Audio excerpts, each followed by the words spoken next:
So,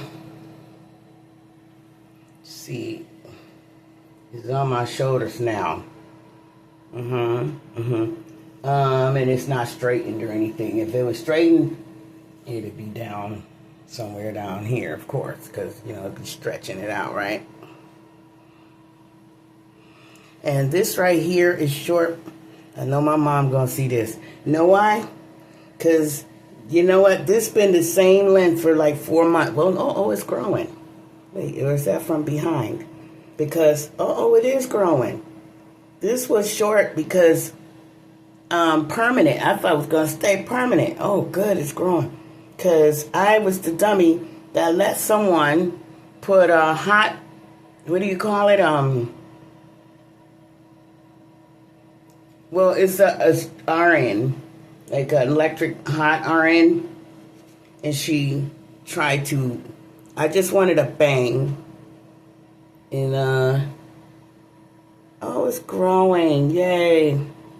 It was permanently short. Like, it's growing just this week. I keep stopping because it's only been, that's been months that it was just permanently burned. It didn't look burned, but you can know when your hair is burned because it won't grow. It'll just stay where it's at, look like you cut it when you didn't, So,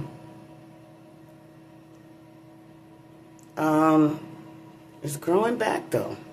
Thank you, Jesus.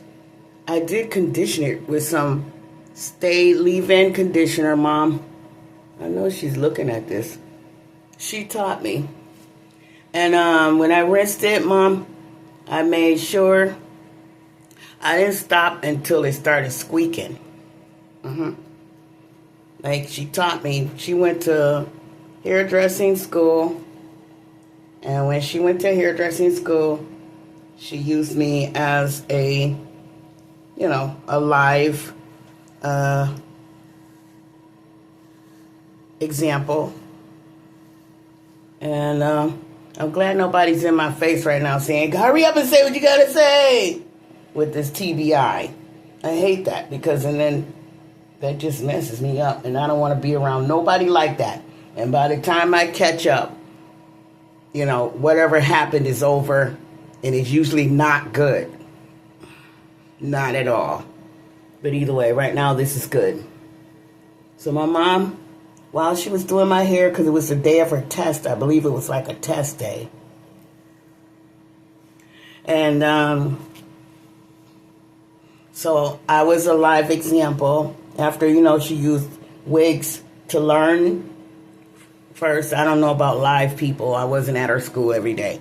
She just took me that day to be a live example of what she had learned in cosmetology school, which is skin, nails, hair.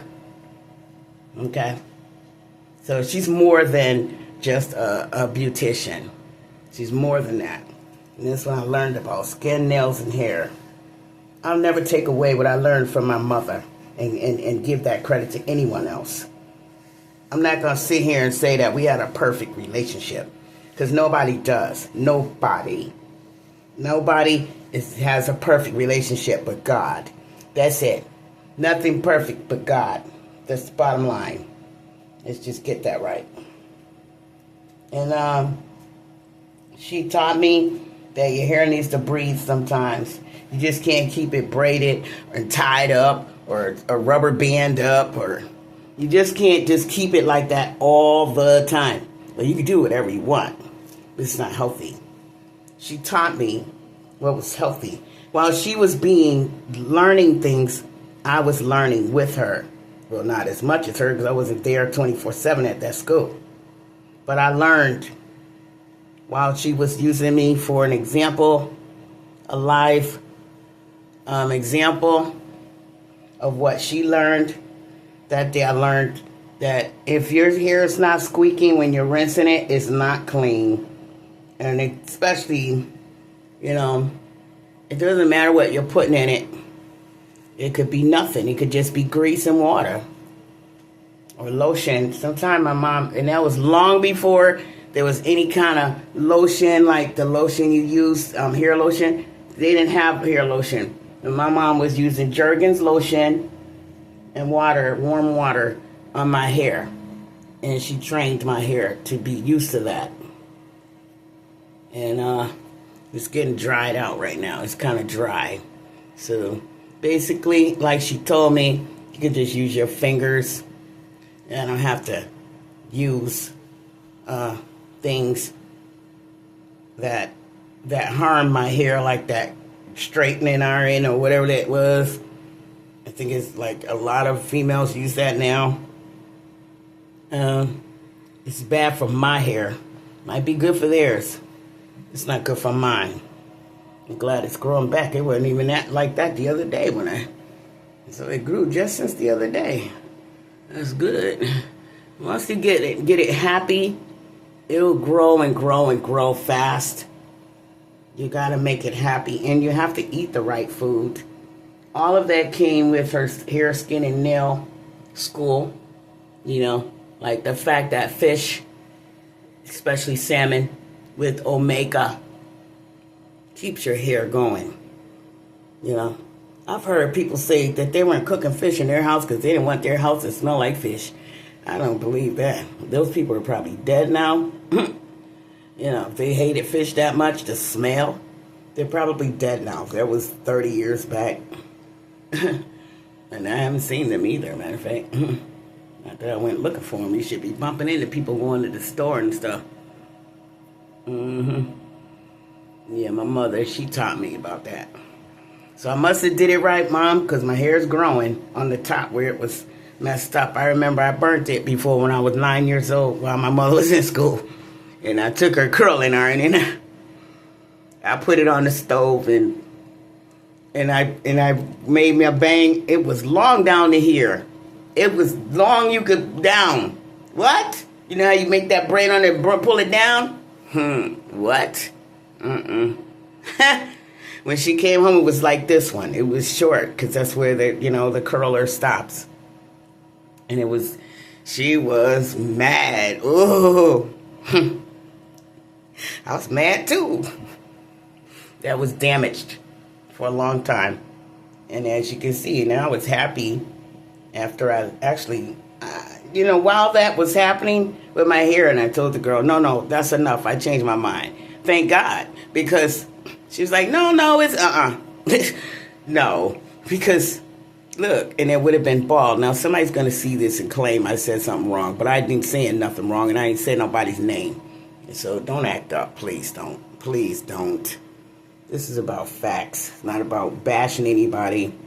It's just only about facts. As you can see, I don't have a perm. It's just because you see, it's just grease and water and that brush.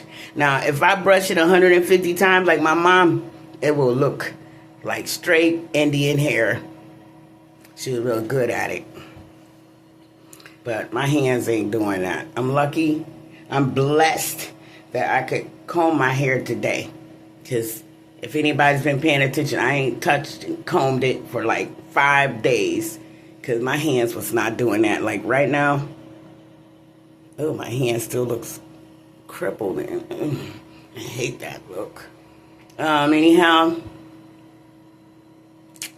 this is the Songbird, reborn, rebuilt, and resurrected.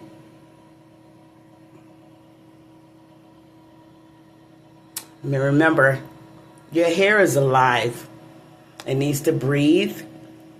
It needs attention. You can't just tie it up and leave it. Like, oh, I styled it, I'm good. You can't just do that to your hair. It's not an ornament. It's not like something you use just for design and forget about. You're supposed to be in love with your hair because it's alive. And it needs you to treat it like it's alive. Peace, love, and light, and respect.